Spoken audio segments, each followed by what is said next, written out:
जिनेंद्र भगवान की वाणी के अनुसार यहाँ जो त्रिलोक सार ग्रंथ की रचना हुई है और पंडित टोडरमल जी ने उसकी भाषा टीका लिखी है, उसमें उन्होंने समोसरण का वर्णन लिखा हुआ है।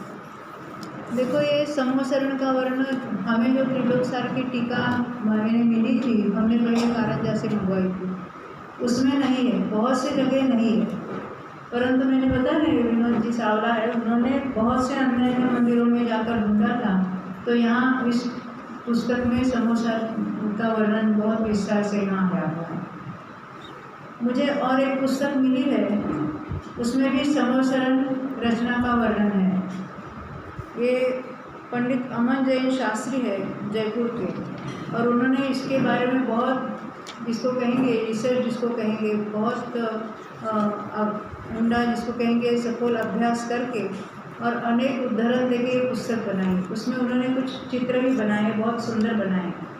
तो ये पुस्तक के कुछ चित्र में भी मैं आपको बताने वाली हूँ। जब मुझे विचार आया कि यहाँ समोसरण का कुछ वर्णन लेना है, तो मैंने जयपुर में फ़ोन किया था और शांति कुमार जी पाटिल ने एक ही दिन में ये पुस्तक मुझे भेज दी, क्योंकि मुझे इसका भी अभ्यास करके यहाँ कुछ मेरी भी तैयारी करनी थी। तो अभी हम इसके कुछ चित्र आपको बताने वाले हैं, क्योंकि इंद्रनील मणि जो है, नीलमणि जिसको कहेंगे, तो उसकी कैसी रचना है, कितना ब्रॉड है, उसके कैसी सीढ़ियाँ है, उसके उन्होंने चित्र बनाए हैं। तो उसको हम देख के फिर आगे का वर्णन पढ़ेंगे, तो आपको थोड़ा इमेजिनेशन करने में सरल होगा। तो आपके सामने जो स्क्रीन है वहाँ ये बताए गए हैं, मैं यहाँ पुस्तक से भी बताऊँगी। देखिए, हाँ,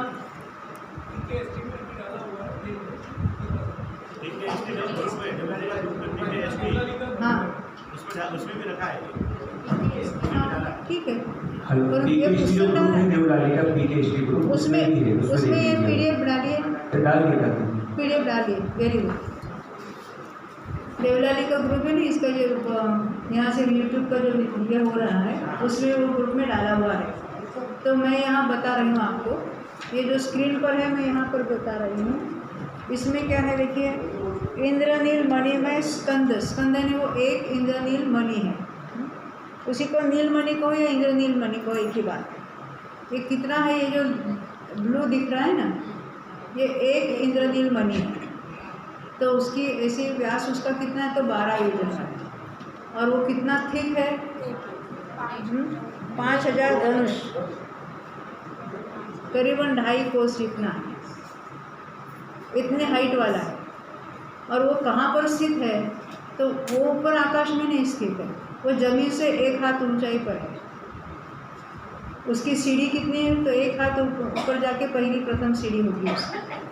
तो ये नीचे जमीन भूमि से भी 1 हाथ हाइट पर है, परंतु इसके कारण कहीं वे भूमि की कोई रचना वृक्ष वगैरह उसका कुछ नुकसान नहीं होता है यहाँ से ऊपर चढ़ने के लिए, क्योंकि समोचरण की पूरी रचना नीलमणि के ऊपर है, इंद्र नीलमणि के ऊपर है।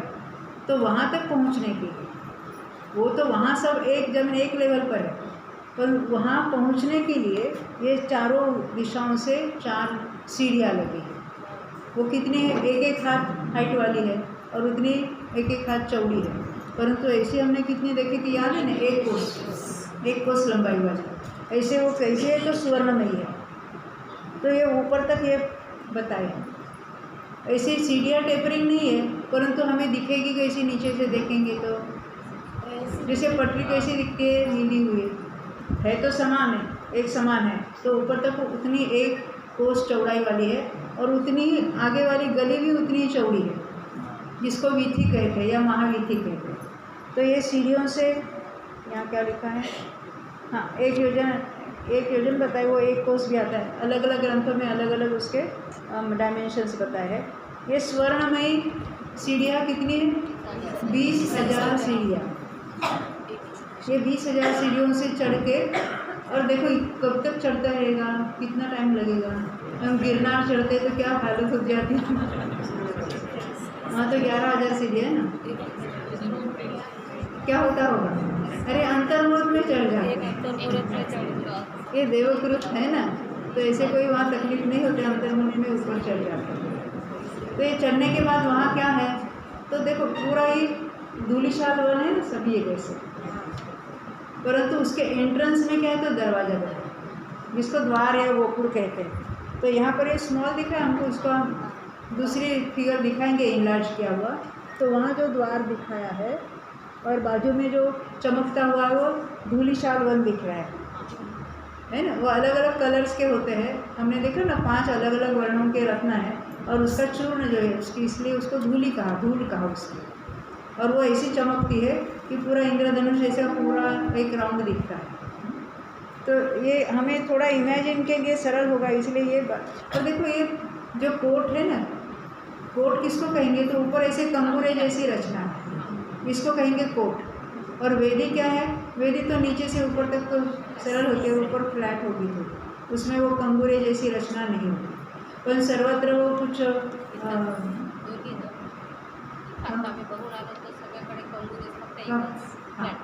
वेदी फ्लैट रहती है और बाकी कंगूरे होते हैं। अभी हम आगे दूसरा पिक्चर एक देखेंगे, आपको 2-3 फिर हम पढ़ेंगे। कोई प्रश्न?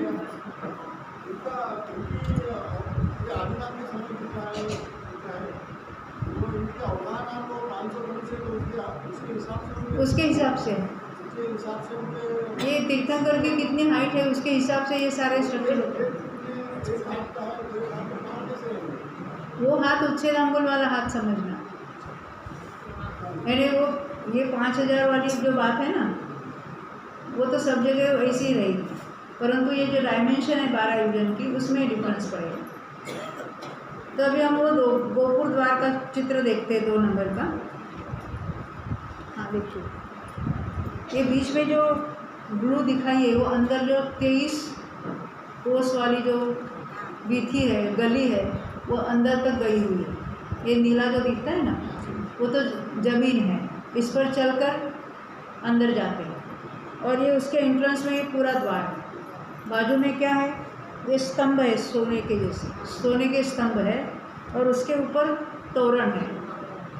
और उसमें भी कुछ कुछ लटके हुए ना, फूल मालाएँ है, अष्टमंगल द्रव्य है और कुछ कुछ अनेक बातें वहाँ लिखी हैं। अब ये दरवाज़ों के अंदर और बाहर, यहाँ तो कुछ दिखाने के लिए जगह नहीं थी, परंतु यहाँ केवल एक घड़ा वगैरह कुछ दिखाया होगा। तो इसमें वो नवनिधि पाए जाते हैं, धूप के घड़े पाए जाते हैं, अष्टमंगल द्रव्य भी हमने देखे थे 108 पाए जाते हैं। वो सारी ये दरवाज़ों के आजू बाजू में रचना होती है। ये जो नाट्यशालाएँ बताई है वो इसके साइड में, यानी ये जो खंबे की जैसी रचना है, इस पार्श्वभागिनी साइड में वो पाए जाते हैं। वहाँ तो देव देवियाँ वगैरह आकर वहाँ भगवान का गुणगान वगैरह करते हैं।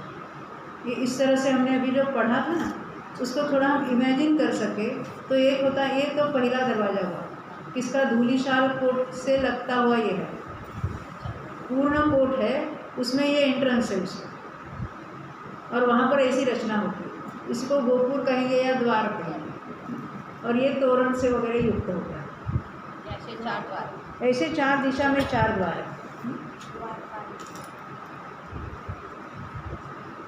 यहाँ लिखे नहीं, अष्टमंगल द्रव्य वगैरह लटके हुए हैं, फिर जो तोरण है, फूल मालाएँ होती है, रत्नमयी मालाएँ होती है, और बहुत सारी शोभायुक्त चीज़ें वहाँ ऐसे ऊपर तोरण में भी लगी हुई होते हैं। और नीचे भी हमने पढ़ा, ये नवनिधि भी 108 होते हैं, और अष्टमंगल द्रव्य भी 108 होते हैं, धूप के घड़े होते हैं अंदर और बाहर की ओर, इत्यादि सारा हमने वर्णन पढ़ा। अब ऐसे एक के अंदर एक ऐसे 9 द्वार हो गए अंदर तक पहुँचते पहुँचते, क्योंकि हर वेदी के और हर कोट का जो गली का पोर्शन है वहाँ एक एक द्वार ऐसा ही होगा, इतने ऊंचे हो गए। हाँ, कौन से सुवर्ण के, कौन से रुपये के, कौन से स्फटिक के, वो बात हमने पढ़ी थी।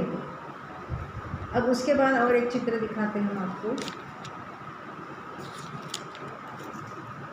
महावीथी का। और हाँ, ये महावीथी ये इस तरह से दिखाई क्योंकि वो 23 कोस लंबी है ना, तो स्टार्टिंग में हमको ऐसी दिखेगी और अंदर गली ऐसी जती है, पर वो इतनी नैरोइंग नहीं है, वो ऐसे थोड़ी टेपरिंग होगी, परंतु इतनी 1 कोस चौड़ी ऐसी अंदर तक चली जाएगी। और बाजू में ये वेदी है, स्फटिक की वेदी, गली की दोनों ओर स्फटिक की वेदी हमने देखी थी, वो भी उतनी लंबी है, 23 कोस वाली लंबी। ये तो गली के साइड वाली वेदी है, वो वेदी और कोट अंदर होते वो अलग, और ये वेदी कैसी है, जैसी गली है उसके दोनों ओर ये दीवार जैसी रचना है, और उसमें से भूमि में जाने के लिए अनेक स्फटिक के दरवाजे वगैरह होंगे। ये बात ख्याल में है। अब ये तो हो गया गली का चित्र, बीती जिसको कहते। नीचे का देखो जरा, नीचे के चित्र में क्या दिखा है, एक के अंदर एक आपको 9 द्वार दिखेंगे, यानी इसको ज़रा इमेजिनेशन करने के लिए ये आपको कार्यकारी होगा। देखो, तो इसमें भी बताया है, वहाँ लिखा हुआ शायद आपको दिखाई नहीं देगा, हाँ, इसको गोपुर द्वार कहते हैं। तो ये जो बाहर का जो है स्वर्णमय है, फिर अंदर वाले 7 है वो रजतमय गोपुर द्वार है, रजत यानी चांदी के, और सबसे अंदर वाला है वो वैडूर्य मणि का बना, लास्ट वाला 9 वाला। तो इस तरह से बाहर वाला स्वर्ण में है, बाकी बीच वाले 7 है वो रुपए के है, चांदी के है, और सबसे अंतिम अंदर 9वां वाला है वो वैडूर्य मणि से बना हुआ है। 10 नहीं है, 7 2 नहीं है, वो 1 चाहिए, वैडूर्य मणि भी 1 चाहिए। हाँ, अभी आगे देखते हैं। आपके पास कौन सा चित्र है भी आगे?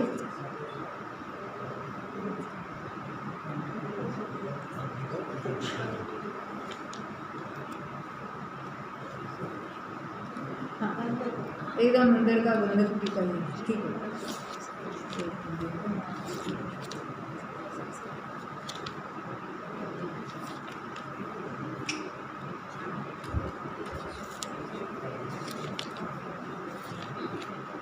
हाँ, लास्ट वाला है, ठीक है। देखो, गंधकुटी का हमने वर्णन नहीं पढ़ा है, फिर भी उसको पढ़ने के पहले जरा इसको देख लेते हैं। ये जो हमने कहाँ तक देखा था, 12 सभा तक। 12 सभा के बाद भी एक वेदिका,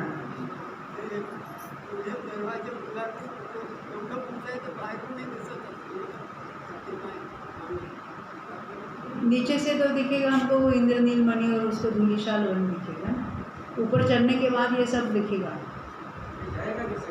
हाँ, अद्धर देवकृत रचना है ना, अद्धर ऐसे ही रहेगी। नीचे कोई उसको सपोर्ट की ज़रूरत नहीं है। अंदर चल कर जाएगा अंदर। मैंने बोला सीढ़ी भी अंतर्मोड में चलता है, तो वैसे अंदर भी चला जाएगा। अभी हम थोड़ी अंदर की रचना देखते हैं। देखो ये अंदर जाने के बाद ये कहाँ तक हम गए थे? श्री मंडप यानी सभा, 12 सभा। उसके बाद भी एक वेदिका है ना। उसके बाद क्या है? 3 पीठ होंगे। ये इसका वर्णन हमने पढ़ा नहीं है, पढ़ेंगे, परंतु एक के अंदर एक ऐसे 3 पीठ है। देखो वो नीचे वाला जहाँ सीढ़ी दिखाई है ना, वो वाला एक पीठ है। फिर ऊपर ऐसी कटनी होती है, यानी 750 धनुष इतने अंदर आते हैं। फिर दूसरा पीठ होता है, वो भी उसकी भी कटनी होती है, मेखला भी कहते हैं उसको, ये कटनी कहते हैं। और फिर तीसरा पीठ उसके अंदर, यानी वो पहला वाला होगा 8 धनुष, दूसरा होगा 4 धनुष और तीसरा भी होगा 4 धनुष। ये उसके हाइट होगी। ऊपर चढ़ने के लिए भी उसके 16 या 8 जो सीढ़ी होती है वहाँ, और वहाँ से ऊपर प्रथम पीठ पर लोग जाके वहाँ पर पूजन वगैरह भी कर सकते हैं। वहाँ क्या क्या है, धर्मचक्र होता है, अष्टमंगल द्रव्य, वो सब चीज़ें हम पढ़ेंगे। यहाँ चित्र में थोड़ा थोड़ा दिखाने की कोशिश की है। यहाँ देखो दूसरे पीठ पर वो नवनिधि भी बताए हुए हैं, ध्वजाएँ भी बताई है। बीच में जो चौकोर गोल्डन दिख रहा है ऊपर, इसको कहते हैं गंधकुटी। पीठ है वो गोलाकार है और गंधकुटी है स्क्वायर है, चौकोर है। कैसे? वो 600 धनुष ऐसी चौड़ी है और 900 धनुष हाइट वाली। उसके ऊपर क्या है? तो उसके ऊपर स्फटिक का सिंहासन है। तो सिंहासन के जो पैर है वहाँ पर सिंह है, एक्चुअली सिंह के, यानी स्फटिक में ही सिंह बने हुए हैं। और ये सिंहासन जो है उसके ही अंदर कमल की रचना है, और ये कमल के ऊपर अद्धर में भगवान विराजमान है। भगवान के ऊपर जो है अशोक वृक्ष पाया जाता है। वो अशोक वृक्ष भी भगवान की जितनी हाइट है उसके भी 12 गुना वो बड़ा लंबा होता है, और वो इतना छोटा नहीं होता है, वो बहुत 1 योजन तक फैला हुआ है। उसकी जो स्वर्ण शाखाएँ है वो श्री मंडप को कवर करती है बाहर। इसका वर्णन पढ़ेंगे हम। यानी हम समोसन में जो देखते हैं ना छोटा दिखाते, पर ऊपर जो पूरा दिखता है ना इतना बड़ा वो वृक्ष होगा, क्योंकि उसका आड़ा ऐसा बहुत फैला है, पूरे को ऊपर से कवर करता है, पूरे श्री मंडप को कवर करता है। अब देखो उसमें भी ऊपर के वृक्ष में भी क्या है, वहाँ 3 छत्र भी बताए। देखो भगवान के ऊपर 3 छत्र है, पीछे महामंडल है ना, वो ऊपर दिव्य ये दुंदुभी वाद्य वगैरह बताए हैं, जिसको प्रातिहार्य कहते वो सब बताए। वहाँ बाजू में लिखे देखो, पहले क्या लिखा है? सिंहासन। क्या क्या होते हैं उनके? सिंहासन है, वे दुंदुभी तो दिखाए, फिर हम उसी जो लिखा है उसके अनुसार जाएंगे। दुंदुभी है, उनकी दिव्य ध्वनि छूटती है, वो बाजू में उनके ऐसे गोल गोल दिखाए। महामंडल है, चंवर होते हैं वहाँ पर, अशोक वृक्ष इटसेल्फ है, ये 3 छत्र होते हैं, मोतियों की झालरें वगैरह लगाई होती है उसमें, और देव वहाँ पुष्प वृष्टि करते हैं। ये पुष्प वृष्टि यानी वो भी रत्नमय पुष्प होते हैं। वो तो श्री मंडप में जो बैठे हैं ऊपर तो स्फटिक, आकाश स्फटिक का वो छत होता है, और उसके ऊपर ये फूल वगैरह डालते हैं। फूल यानी वो रत्न के ही फूल होते हैं, ये सब ऐसे वृक्षों के वनस्पति के फूल नहीं होते। तो ये साधारण हमें आइडिया आवे इसलिए ये हमने आपको पिक्चर दिखाया है। यानी ये जो अभी हमने देखा ना, ये नीचे 3 पीठिका है, उसके ऊपर ये है वो गंधकुटी है, उसके ऊपर सिंहासन है, उसके ऊपर वो कमल है, उसके ऊपर अद्धर से भगवान विराजमान है, 4 अंगुल अद्धर। इसलिए हम कहते हैं वो तो नीचे से इतना 5000 धनुष ऊपर विराजमान है, परंतु वो कैसे है? वो नीलमणि इतनी चौड़ी है, उसके ऊपर समोसन की रचना है, और उसके ऊपर मध्य में 3 पीठ और वहाँ गंधकुटी है, ऊपर सिंहासन, ऊपर भगवान विराजमान। इस तरह से इसलिए हम कहते हैं इतने ऊपर वो विराजमान है। अब हम पढ़ेंगे अपना जहाँ तक आया था ना, हाँ हाँ, वो ऐसे उनकी रचना किए देवों ने। उनके नीचे भूमि पर स्थित नहीं है, अद्धर है, वो भी अद्धर है। वो सिंहासन के नीचे क्या है? किसके नीचे? सिंहासन के नीचे गंधकुटी के ऊपर डायरेक्ट सिंहासन है। वो दो कुछ थे ना, सिंह, वो सिंहासन के जो पैर होते हैं ना, जैसे सिंहासन, आपने मंदिर सिंहासन देखा है आपने? जैसे उसके 4 पाद हो गए, पाय की जिसको कहेंगे पाया, वहाँ वो सिंह के मूर्ति ने सिंह की रचना है। स्फटिक में ही बना है, स्फटिक का ही सिंहासन है। सिंहासन क्यों कहते हैं? वो तो सिंह से, वो सिंह की मूर्ति वहाँ बनी रही, इसलिए उसको सिंहासन कहते हैं। हाँ हाँ, वो सब बताएंगे अभी, गंधकुटी वगैरह की रचना। हमने आपको थोड़े चित्र इसलिए पहले बताए कि अभी जो हम पढ़ने वाले हैं थोड़ा हम उसको इमेजिन कर सकते हैं, क्योंकि एक जगह इतना वर्णन नहीं आता जितना यहाँ पर लिखा है। रत्नग्रंथ शाकाचार में भी आता है, अन्यत्र भी लिखा हुआ है, परंतु हमें जहाँ मिला तो उसकी थोड़ी चर्चा करेंगे आप। एक हातवर आहे, इथे नीलमणी समजा। हाँ, ह्याच्या खालची झाडं वगैरे जी आहेत, वही, उसमें कोई ये नहीं होती, यानी वहाँ किसी वृक्षादि का नाश नहीं होता, क्योंकि विक्रिया से बनाई होगी, उनकी विक्रिया से ये सब रचना करते हैं, वहाँ किसी को कोई हानि नहीं पहुँचती। पेज नंबर हम आए थे, अभी हम वो वर्णन देखेंगे। पहले हम मानस स्तंभ का 592 पर आए थे। हाँ? मानस स्तंभ का एक पैराग्राफ हमने पढ़ा था, अब उसके आगे देखेंगे। मानस स्तंभ की बात याद है? पहले वो तो 3 कोट होते हैं, उसके अंदर वो 3 पीठ होते हैं, उसके ऊपर वो मानस स्तंभ है, नीचे भी मूर्ति होती है और ऊपर टॉपर भी होती है। नीचे की जो प्रतिमा है वहाँ इंद्र वगैरह वहाँ उनका अभिषेक करते हैं। अभी हम 592 पेज का वो नीचे का पैराग्राफ पढ़ेंगे जो आपके सामने है ना। सो ऐसे ही चारों दिशानी की गलिनी विषय के मध्य 4 मानस स्तंभ हैं। ये भाषा भी थोड़ी थोड़ी समझ में आने लगी ना, अच्छी एकदम मीठी भाषा है। जिनको देखे ही बहुत मानिनी के भी मान का नाश हो, यानी इतना ऊंचा है वो, यानी तो मानी जो कोई है उनका भी मान भंग हो जाता है, ये कहे।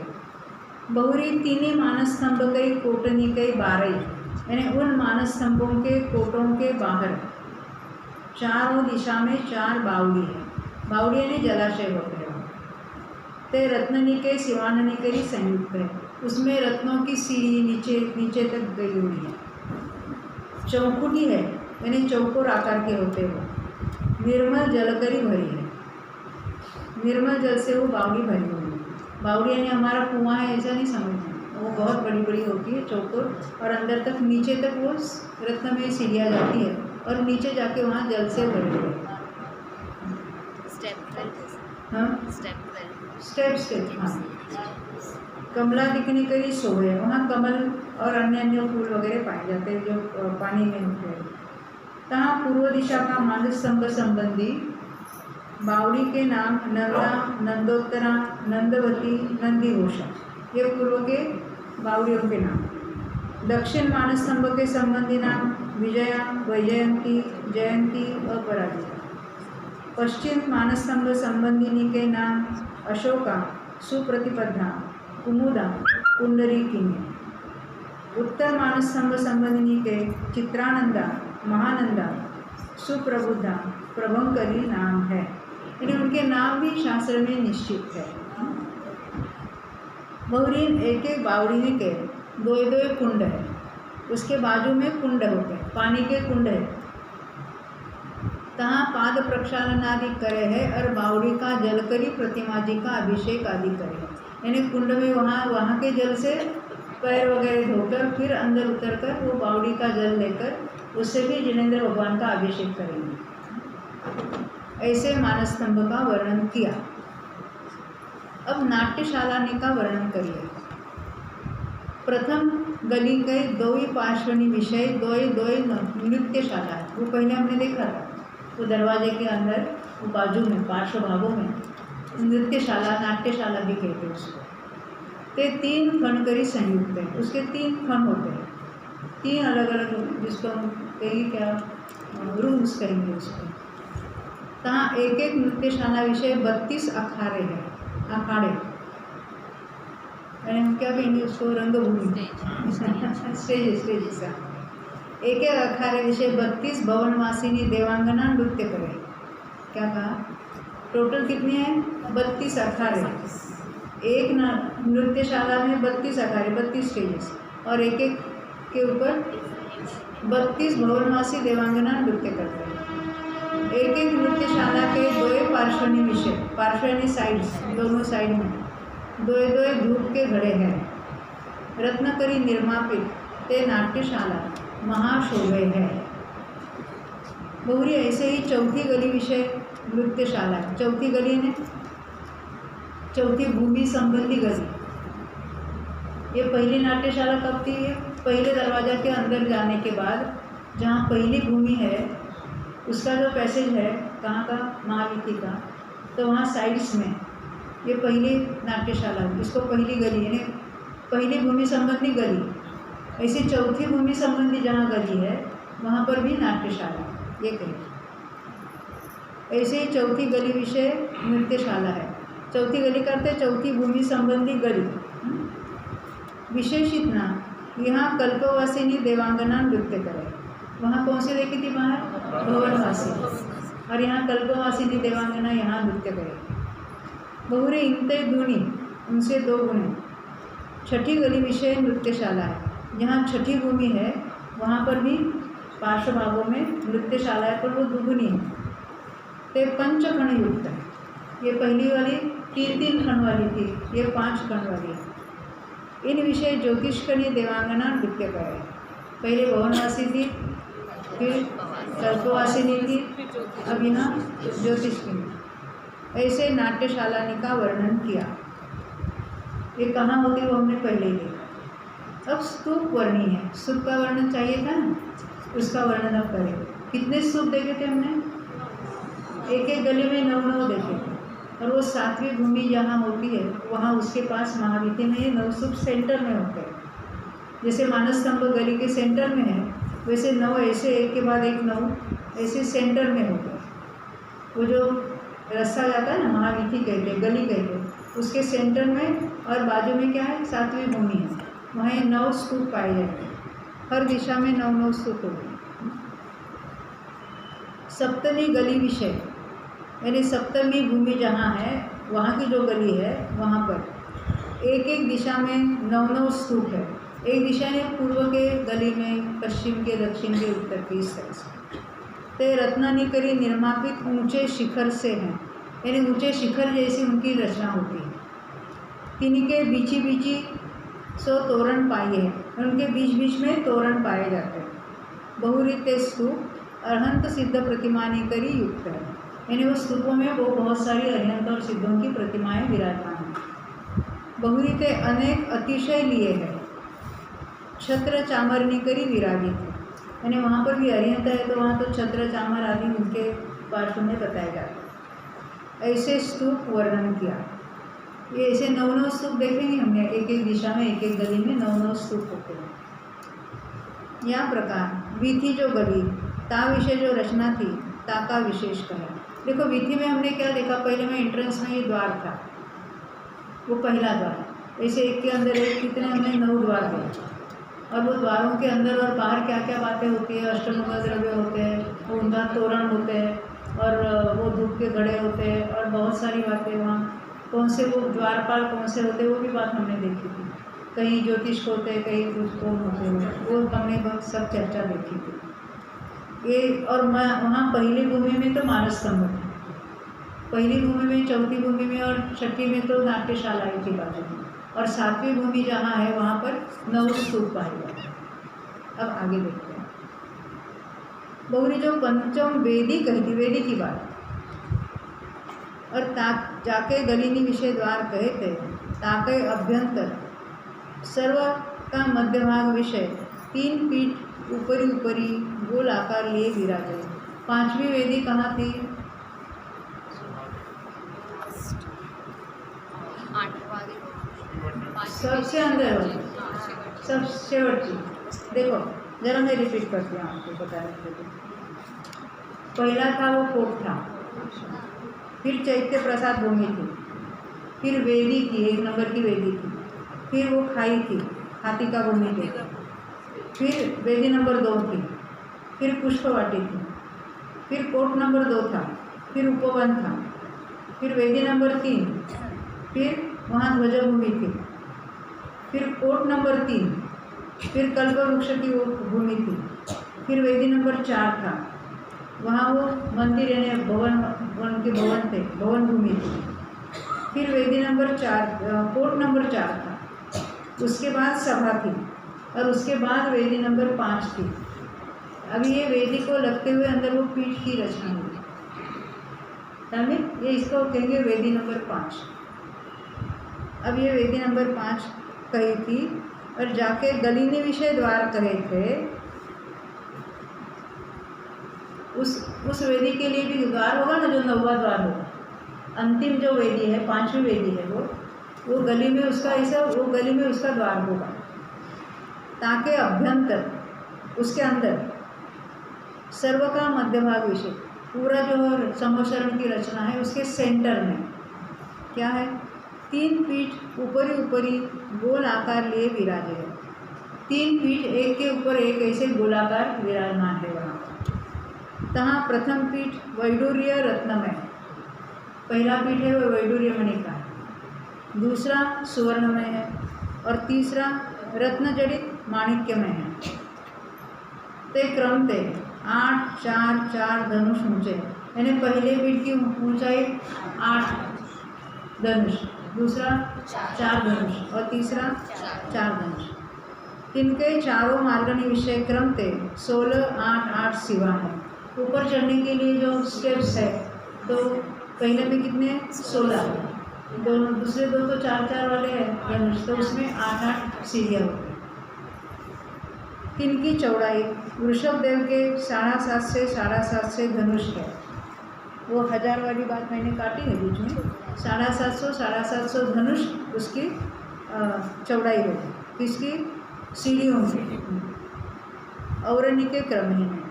बहुरी पहला पीठ का अंततई, दूसरी तरफ का अंत पर्यंत जो चौड़ाई ताका नाम सूची है। देखो क्या कहते हो। अब जो पीठ है, प्रथम पीठ पूरी हम उसकी चौड़ाई देखेंगे, आउटर डायमीटर देखेंगे उसका, आउटर बाजू से आउटर बाजू तक देखेंगे। उसके बीच में दूसरा तीसरा पीठ है, उसको अभी ज़रा गौर करो। केवल पहले पीठ की अगर हम इसे पूरा डायमीटर कितना है देखेंगे, तो वो कितना है? देखो कहाँ गया? बहुरी पहला पीठ का अंत दे, दूसरे तरफ का अंत पर जो चौड़ाई ताका नाम सूची है। ताका प्रमाण वृषभ दे के 2 कोस यानी 4000 धनुष। औरनी के क्रम ही है, अन्य तीर्थंकरों के क्रम से नहीं होगा, उसकी बात हमको छोड़ना है। बहुरी सूची व्यास तय साधिक 3 गुना परिधि होगा। हमेशा जो व्यास है उससे परिधि 3 गुना, थोड़ी ज़्यादा होती है तो करीबन हम 3 गुना कह सकते हैं। यानी वो गोलाकार है ना पहला पीठ, तो उसकी वो तो व्यास परिधि कितनी होगी? इससे 3 गुना। वो 4000 धनुष यानी 2 कोस है, तो उसे 6 कोस हो जाएगा। प्रथम पीठ विषय हाथ जोड़े भक्तिवानु यक्षदेव खड़े हैं। प्रथम पीठ के ऊपर यक्षदेव खड़े हैं, हाथ जोड़कर खड़े हैं। तिन्हीं के मस्तक ऊपरी पहिया का आकार लिए महादैदीप्यमान 1000 आरानी करी युक्त धर्मचक्र चारों दिशानी में 4 शोभे हैं। ये यक्ष वहाँ हाथ जोड़कर खड़े हैं और उनके मस्तक के ऊपर 1000 आरा वाले धर्मचक्र पाए जाते हैं। यानी धर्मचक्र सिर पर उनके हैं। पहिया ने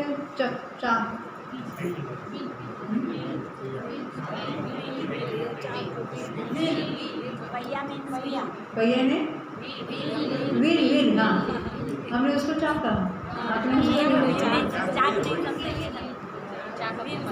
हाँ अभी आजकल हमने नहीं समझे, वो इंग्लिश वाले जल्दी समझते हैं। ये कहते हैं साइकिल का पहिया इन्हें क्या, चाँद, नहीं समझे? साइकिल चलाइए, देखी तो होगी। हाँ, तो देखो चक्राकार है, गोलाकार, यानी जैसे साइकिल के स्पोक होते हैं ना, वैसे उसमें रचना दिखती है। तो महादैदीप्यमान 1000 आरा, साइकिल के स्पोक्स होते हैं ना, उसको आरा कहेंगे। ऐसे कितने स्पोक वाले? तो 1000 स्पोक वाले युक्त ऐसे धर्मचक्र, चारों दिशा में 4 यक्ष अलग अलग हो गए, उनके सिर पर ऐसे धर्मचक्र हो गए।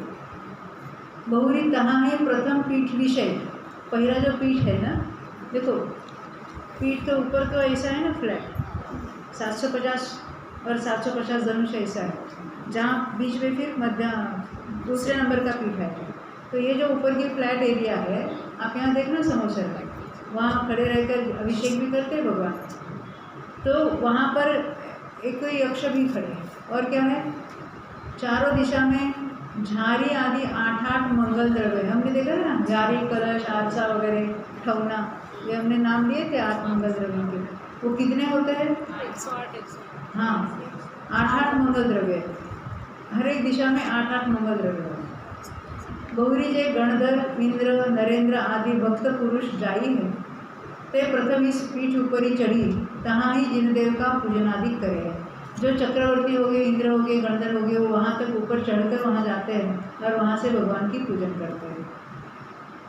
ऊपर ही ना ही चढ़े, यानी वो प्रथम पीठ ऊपर चढ़कर वहीं से होते हैं और ऊपर कोई नहीं चढ़ते। तहाँ पूजनादि करी, सिवान नहीं करी, उतरी। सिवान यानी वो सीढ़ियाँ, यानी वहाँ पूजन करके सीढ़ियों से उतर कर अपने अपने कोठे नहीं विषय जाई बैठे हैं। भले वो इंद्र होगा, जो कोई वो अपने अपने हर एक के हैं ना, कल्पवासी अलग है, यंत्र अलग है, तो अपने अपने कोठे में जाके बैठते हैं। बहुरी दूसरा पीठी विषय, 8 दिशा विषय 8 ध्वजा। दूसरा जो पीठ है वो 2500 धनुष है। पहला कितना था? 4000 उसकी पीठ थी, दूसरे की 2500, क्योंकि 750 अंदर आ गए ना, तो 1500 कम हुए, 4000 में से 1500 कम हो गए, तो इसकी कितनी रही? 2500 उसकी विड्थ रहेगी। विड्थ यानी सूची जिसको हम कहेंगे। तो उसके ऊपर क्या है देखो, दूसरे पीठी विषय, यानी जो दूसरी पीठ है, पीठिका है, उसके ऊपर 8 दिशा विषय 8 ध्वजा, यानी मुख्य दिशा और उपदिशा, तो 8 ध्वजाओं के नाम बताएंगे। 3 विषय चक्र, ये ध्वजाओं में कौन से चिन्ह है उसको बताइए। चक्र, हाथी, सिंह, माला, ऋषभ, आकाश, गरुड़, कमल, इनका आकार है, वो ध्वजाओं में इनके आकार है। बहुरी तहाँ भी 8 मंगल द्रव्य है, वो पीठ के ऊपर ही स्थापित किए हुए 8 मंगल द्रव्य वहाँ पर भी पाए जाते हैं। धूप, घड़े आदि अनेक आश्चर्य पाइए हैं। कौन से? दूसरे पीठ के ऊपर धूप के घड़े भी वहाँ भी पाए जाते हैं। बहुरी तीसरा पीठ ऊपर ही गंधकुटी है, जो चौकोर है। तीसरा पीठ है, वो भी हमने देखा ना, 4 धनुष, उसकी भी हाइट होगी, और उसके बीच में कितना है? 1000 होगा, उसकी सूची 1000 होगी, 1000 धनुष, और वो 200 धनुष उसकी कटनी होगी, तो 1000 में से 200 और 200 कट हो, कितने रहे? 600। तो गंधकुटी की जो विड्थ है वो 600 धनुष वाली, और उसकी हाइट 900 धनुष होगी। अभी हम पढ़ेंगे। तीसरा पीठ ऊपर ही गंधकुटी है, सो चौकोर है, यानी तीसरे पीठ के ऊपर अन्य कुछ द्रव्य वगैरह नहीं है। ये जो ध्वजा है वो 8 मंगल द्रव्य वगैरह दूसरे पीठ के ऊपर है, धूप के घड़े भी। तीसरे पीठ के ऊपर कुछ नहीं, वो गंधकुटी है सेंटर में। सो गंधकुटी वृषभ देव के 600 धनुष लंबी, 600 धनुष चौड़ी, वो चौकोर है, 600 धनुष ऐसी, 600 धनुष ऐसी, और 900 धनुष ऊंची है। अन्य जो तीर्थंकरों की क्रम से हीन होगी, और उनके क्रमहीन है। बहुरी सुगंध द्रव्यनी की धुआं व रतन फूलमाल, ध्वजा, रत्नमय झालरी आदि अनेक शोभाकरी संयुक्त है, और शिखरनिकरी शोभे है। क्या कहते हैं? यहाँ लिखा ना, सुगंध द्रव्यों के धुआं वगैरह उससे शोभायमान है। गंधकुटी क्यों कहते हैं? आपने पूछा था ना, ये उसका उत्तर है। जो आप श्री भगवान विराजने का स्थान, ताकि शोभा ज्ञान गम्य ही है, वचन करी कहीं न जाए। यानी उसकी जो शोभा है वो वचनों में बोलकर नहीं बता सकते, वो ज्ञान से ही जान सकते। महासुगंधता लिए महासुगंधता से युक्त है, ताकि इसलिए यहाँ का नाम गंधकुटी है। गौरी किस गंधकुटी विषय सिंहासन है। अब ये गंधकुटी के ऊपर सिंहासन है, सो स्फटिक में श्वेत वर्ण है। श्वेत नहीं मुमकिन ट्रांसपेरेंट कहेंगे जिसको, स्फटिक का। और नाना प्रकार रत्नानिकरी जड़ित है, उसमें रत्न जड़े हुए हैं। सिंहासन सिर्फ स्फटिक मणि का है और उसमें ऊपर रत्न जड़े हुए हैं। घंटा दिखनी करी शोभे है, घंटा वगैरह उसके ऊपर लगाए हुए। बहुरी की सिंहासन के मध्य लाल कमल है, ताकि 1000 पाखुड़ी है। वो भी कमल है, वो तो वनस्पति का ही नहीं है, सब रत्नमयी रचना है।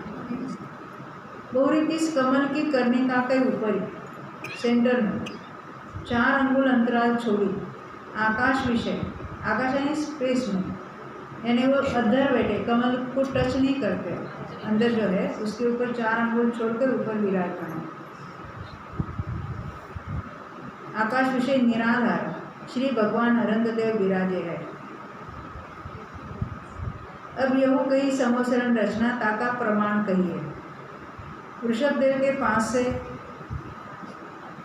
ये प्रत्येक का प्रमाण शरीर की ऊंचाई बताने है, यानी वृषभदेव के 500 धनुष शरीर की ऊंचाई है, बराबर। और बाकी कितनी कितनी कम है उसको हम जरा छोड़ देते हैं। शरीर की ऊंचाई क्यों बताई?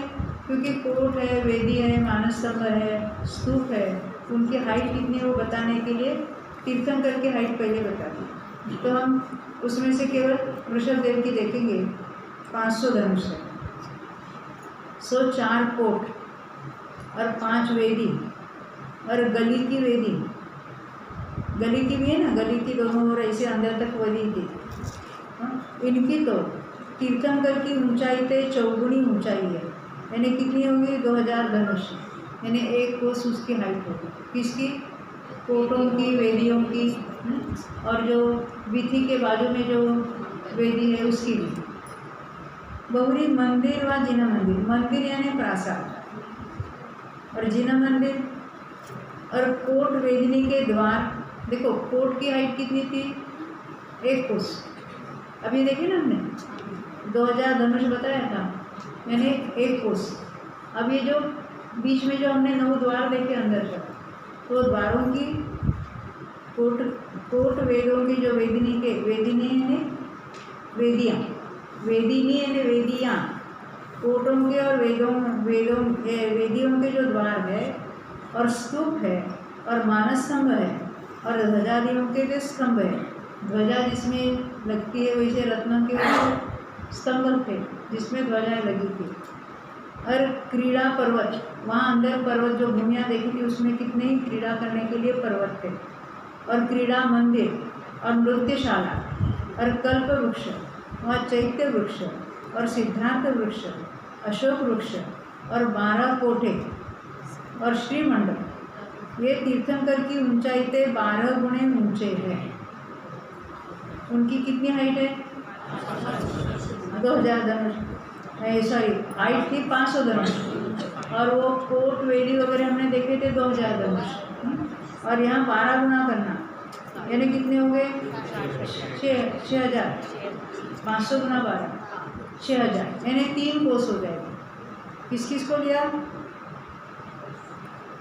कोटों के द्वार, जो हमने 9 द्वार देखे अंदर जाने के, यानी कोट है वो 1 कोस वाले, और ये 3 कोस हाइट वाले हो गए दरवाजे।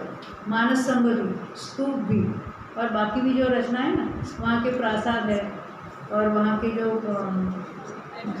नृत्यशाला है, क्रीड़ा मंदिर है, पर्वत है, चैत्य वृक्ष है जिसके नीचे वो प्रतिमाएं विराजमान होती है, वो कितने हाइट वाले हो गए?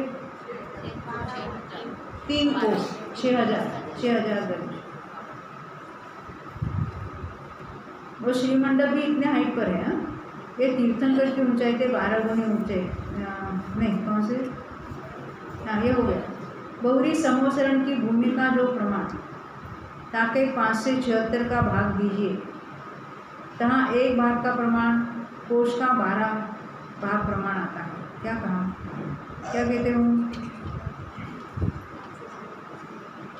समोसरण की भूमि का प्रमाण हमने 12 योजन देखा था।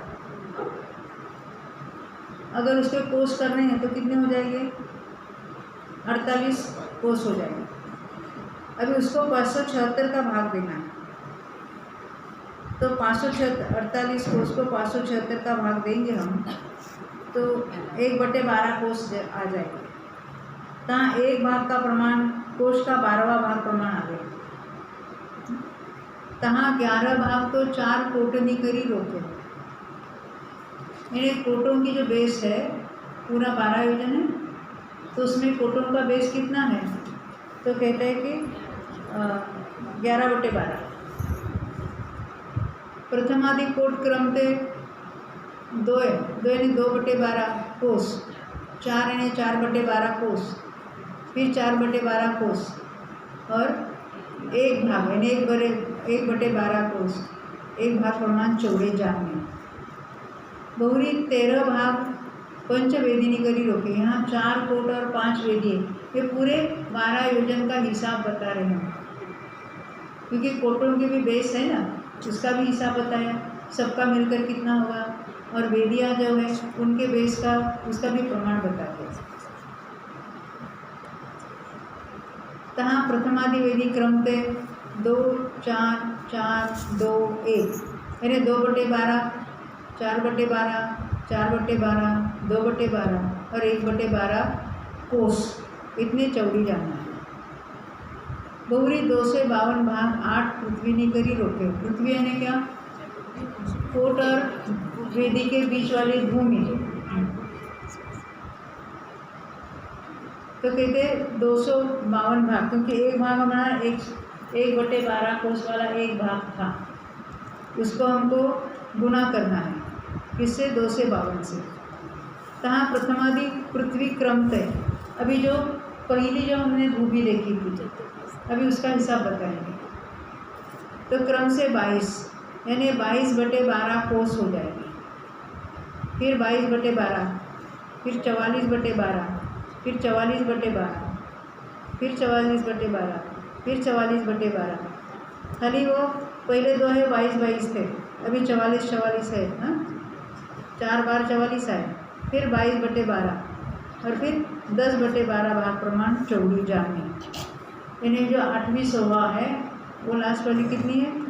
10/12। ऐसे कोट वेदी पृथ्वी ने भूमि ने, ये समोसरण की रचना में हमने क्या देखे थे? कोट है, भूमियाँ हैं और वेदियाँ। इन सब के बेस हमने टोटल की, तो सबके भाग जोड़े 276 भाग हुए। इतने ही दूसरी तरफ की रचना के भाग जाने, और बीच के जो पीठ का 124 भाग प्रमाण चौड़ी है। 24/12 प्रमाण यानी कितनी है? 2 कोष। फिर से हमने कितना देखा था?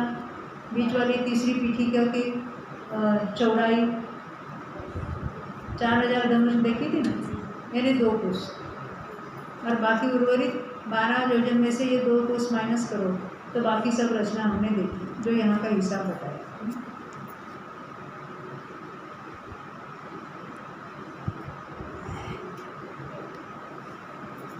अभी यहाँ उदाहरण के तौर पर यहाँ बता रहे हैं, देखिए। जैसे ऋषभदेव के 12 योजन प्रमाण समोसरण भूमि है, वो पूरा 12 योजन की रचना है उनकी। ताको 576 का भाग दिए, एक कोष का 12वां भाग आया। जो अभी हमने पढ़ा ना, उसी का मैंने आपको बताया था, करके ही बताया था जब हमने पढ़ा था। इसको गुना किए, पहला कोट की चौड़ाई 1 योजन का 6ठा भाग मात्र आया। यही प्रकार अन्य चौड़ाई का प्रमाण जानना, जो अभी हमने जाना है। गौरी जिस प्रकार यह अवसर्पणी काल विषय तीर्थंकरणी के घटता क्रम लिए वर्णन किया। यह अवसर्पणी है, यहाँ हमने देखे ना, वृषभ से लेकर महावीर पर्यंत शरीर की ऊंचाई वगैरह वो घटता क्रम है।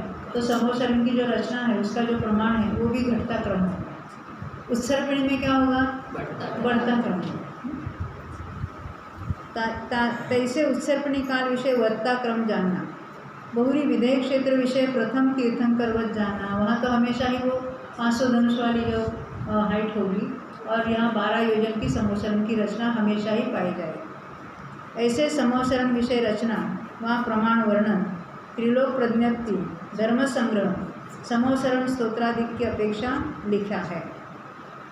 बहुरी कोई रचना व प्रमाण वर्णन कई आचार्य अन्य प्रकार करे, जैसे हरिवंश पुराण है, अन्य भी त्रिलोक प्रणति है, कहीं कहीं थोड़ा डिफरेंस आता है कथन में या प्रमाण में। जैसे कई सर्व तीर्थंकरनी के समोसरण भूमि का प्रमाण 12 योजन ही करे, मैंने वो घटते क्रम से महावीर पर्यंत कोई किसी को नहीं स्वीकारे।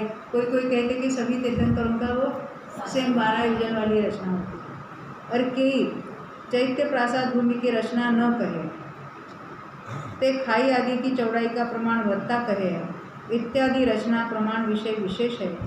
सो हमारी बुद्धि सत्य असत्य निर्धार करने की नहीं, क्योंकि आचार्य ने लिखा हुआ है, उसमें से सत्य कौन सा असत्य कौन सा ये हम आप नहीं कह सकते। ऐसे ही पंडित टोरामल जी कहते हैं कि हम आप इसको नहीं कह सकते, हम इसको कहने के लिए समर्थ नहीं है कि इसमें से सत्य क्या है असत्य क्या है। ताते जैसे केवली देखा है तैसे प्रमाण है, केवली भगवान ने जैसा जाना है वही सत्य है। यहाँ प्रकार कही समोसरण रचना ताके मध्य गंधकुटी विषय यानी गंधकुटी के ऊपर श्री अनंत देव अष्ट प्रात्याहार्य संयुक्त विराजी। अब तीन अष्ट प्रात्याहारिणी का वर्णन करिए। अष्ट प्रात्याहार्य से युक्त है तो ये अष्ट प्रात्याहार्य क्या है उसकी बात बताएंगे। गंधकुटी ऊपरी जाका मध्य और चौगिरत बहुत विस्तार भरे, नाना प्रकार रत्नमय डाला पत्र फूलनी करी शोभित देखते ही फूल करी शोभित देखते ही जीवनी का शोक दूर करे ऐसा अशोक वृक्ष है। क्या कहते हैं? ये गंधकुटी के ऊपर भगवान विराजमान है सिंहासन के ऊपर, उनके ऊपर अशोक वृक्ष है। वो कोई वनस्पति का एक रचना नहीं है, वो रत्नमयी है। मरकतमणि जो ग्रीन कलर के होते हैं उसके रत्नमयी पत्ते उसके होते हैं और उनकी सुवर्णमयी शाखाएँ होती है। तो कहते हैं नाना प्रकार के रत्नमय डाला यानी वो डालिया उसके पत्र यानी पान फूल इनसे शोभित होते हैं। ये अशोक उसको कहेंगे अशोक वृक्ष, परंतु ये अशोक वृक्ष कौन सा होगा कि जहाँ केवल ज्ञान हुआ था जिस वृक्ष के नीचे उस वृक्ष को अशोक वृक्ष कहते हैं और उसके आकार की यहाँ रचना है। बहुरी आकाश तय देवनी करी वर्षाई हुई सर्व समोसरण भूमि विषय अति सुगंध शुभ वर्ण धरे जे नाना प्रकार यानी पहला प्रात्याहार्य कौन सा अशोक वृक्ष। हाँ, अब दूसरा पुष्प वृष्टि नाना प्रकार फूल तिनकी वृष्टि हो है, ये पुष्प वृष्टि हुई। दूसरा बहुरी अरिहंत देव के ऊपरी श्वेत वर्णयुक्त मोतिनी की झालरी करी शोभित ऐसे 3 छत्र शोभित है। तो मेरा प्रश्न है 3 एक के ऊपर एक है ना, तो बड़ा ऊपर है कि बड़ा नीचे? हाँ बोलो, बड़ा ऊपर है कि बड़ा नीचे? नीचे के बड़ा फिर ऊपर छोटा होता है कि ऊपर बड़ा नीचे छोटा होता है? हाँ सेम साइज के नहीं होते हैं। आप दर्शन करते हैं ना, बड़ा नीचे है, हाँ फिर ऊपर भी छोटे फिर ऊपर का उससे छोटा। देखना अभी मंदिर में। हाँ अरे यहाँ देखो हमने चित्र हाजिर कर दिया, बहुत अच्छा। हाँ यहाँ हमने चित्र बताया ना, ये सब प्रात्याहार्य इसमें बताए। देखो एक पहले तो इसमें भी कवर पेज पर भी यही चित्र है, एक के ऊपर एक 3 वाइट दिखा है, मोतियों की मालाएं वगैरह उसमें लटकी रहती है। तो ये पहला है अशोक वृक्ष, दूसरी है पुष्प वृष्टि सर्वत्र हो रही है, ये श्री मंडप के ऊपर वगैरह सर्वत्र ये पुष्प वृष्टि होती है। अभी तीसरी कौन सी बताइए? चक्र, ये छत्र कहाँ गई? 3 छत्र शोभे। बहुरी यक्ष व्यंतर देवनी के 32 युगलनी करी यानी 32 युगलों के द्वारा श्वेत वर्ण धराई 64 चामर डोली है। 64 चामर वहाँ डोले जाते हैं, यहाँ चामर वगैरह बताया। यक्ष उसको ढोलते हैं, यानी 32 युगल हो गए ना, वो 64 हो गए। गौरी आकाश विषय देवनी के लिए बजाए मधुर गंभीर ध्वनि दिए दुंदुभी आदि वाजित्र बाजे। आदि में बहुत सारे वाद्य बजते हैं।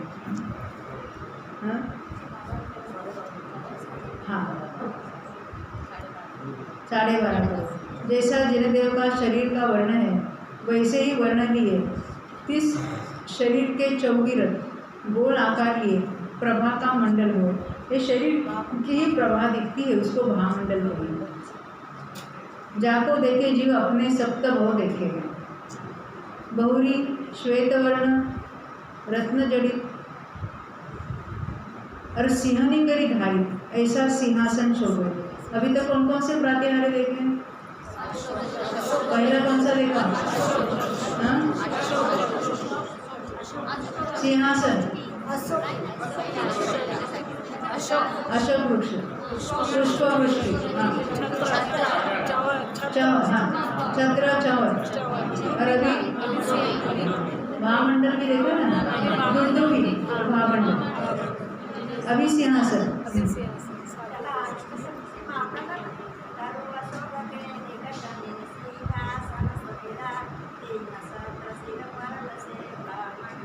हाँ एक गाना है, आप सबको याद है। बहुत अच्छा। देखो आपकी बात यहाँ सबको नहीं सुनाई दे रही है। श्वेतवर्ण रत्न जड़ित और सिंहनी करी धारित, वहाँ सिंह जैसी रचना है ना, तो सिंह से वो धरा हुआ है, पकड़ा हुआ है, ऐसा सिंहासन शोभे। वहाँ कोई एक्चुअल सिंह नहीं है, ये स्फटिक के सिंहासन का ही वो एक भाग है। बहुरी एक अहोरात्रि विषय जे 4 संध्याकाल, संध्याकाल समझते हैं? संधि काल जिसको बोलते हैं। संधि कैसे? रात और दिन, उसका 24 या दोपहर में शाम, ऐसे 4 संध्याकाल पाए जाते हैं।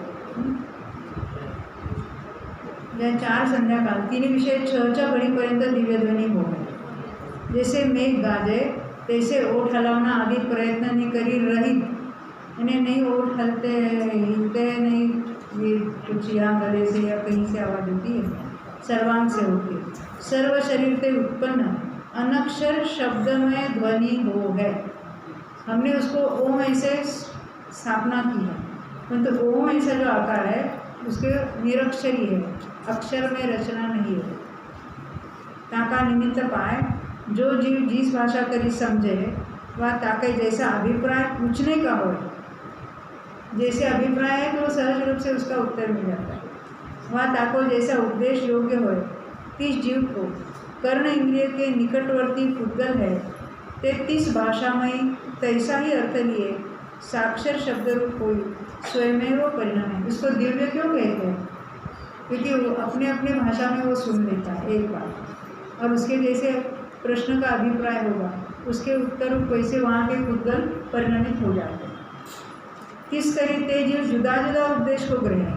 देखो क्या कहा, जिसके जैसे प्रश्न होंगे वैसे प्रत्येक जीव अपने अपने प्रश्न के अनुसार या अपनी अपनी योग्यता अनुसार अलग अलग उसका अर्थ ग्रहण करते हैं। ऐसे श्रीमंडप विषय 30 दिव्य ध्वनि का अतिशय प्रवर्त्य है। ऐसे अशोक वृक्ष, सुरवृक्ष वृष्टि, छत्र, चामर, दुंदुभी, महामंडल, सिंहासन और दिव्य ध्वनि, ये 8 प्रातिहार्य पाए हैं। अब अपना ही समय होने को आया है ना, और भी कुछ चर्चा है, हम दोपहर में ले लेंगे उसको, है ना। क्या जल्दी है समझने की? अभी तो नहीं होगा। बाकी जो उर्वरित भाग है हम दोपहर में उसको कंप्लीट करेंगे, फिर अपना विषय चलेगा आगे। ये पूरे संवत्सर की रचना अजमेर में है। हाँ देखिए स्वर्ण में उन्होंने पूरी की है। बहुत अच्छा। अभी दहीगांव में वॉक इन संवत्सरण बना रहे, अभी चल रहा है। अच्छा। बड़ी मात्रा में बना। बोलो 2400 भगवान।